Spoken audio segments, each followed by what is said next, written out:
On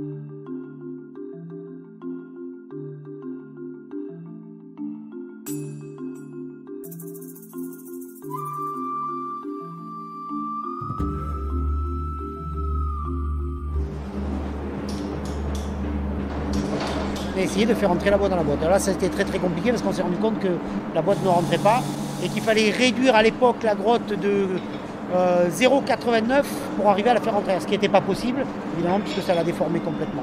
Donc on est parti sur une autre option. Je m'appelle Laurent Delbos et je suis chargé de mission pour la société Kléber-Roussillon. Donc j'accompagne M. Roussillon sur le projet depuis le début jusqu'à l'ouverture. Disons qu'on a imaginé de découper la grotte une fois qu'on l'a eu matérialisé en 3 dimensions, avec les scans qui ont été faits par la société Fugro, qui a été mandatée par l'État dans la grotte originale. On a récupéré les 344 scans, les 344 écailles de la grotte, et on les a agglomérés pour reconstituer la grotte. Une fois qu'on a eu la grotte originale reconstituée, on a pu la visualiser avec un casque de réalité virtuelle, on l'a positionnée en 2D sur le niveau le plus vaste que l'on avait ici, le -2 de la villa, qui était le plus facile à utiliser avec le moins de contraintes.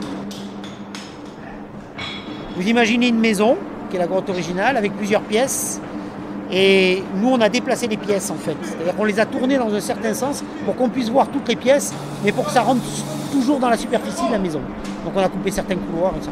Ce qui fait qu'on a gardé l'unité de la grotte, mais les passages entre les différentes salles ont été coupés effectivement pour pouvoir montrer toute la grotte. Moi ce que je dis toujours, c'est une aventure à la Jules Verne. Moi je trouve que c'est une aventure à Jules Verne. C'est se dire quand même qu'il y a un gars qui à la fin du XXe siècle, c'est récent, plonge à 40 mètres de profondeur, 37, remonte un boyau, immergé, tombe sur une poche terre dans laquelle sont venus peindre les hommes préhistoriques il y a plus de 20 000 ans, 30 000 ans, et que la mer était 120 mètres plus loin à l'époque. Trouver ça aujourd'hui, c'est ahurissant. C'est une histoire fantastique, moi je trouve. La deuxième chose, c'est la grotte elle-même. La grotte est spectaculaire.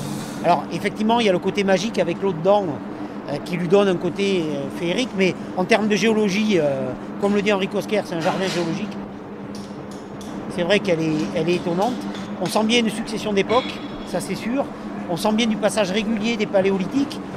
Et il y a des œuvres remarquables. Son positionnement ici, sur la Méditerranée, qui fait tomber tous les clivages. Tout ce que l'on savait aussi de l'art préhistorique, la façon dont on le construit. Et ça nous laisse penser qu'il y a encore beaucoup de choses à voir, beaucoup de choses à découvrir, beaucoup de choses à apprendre. Et en ce sens-là, effectivement, elle est inédite. Elle est complètement inédite.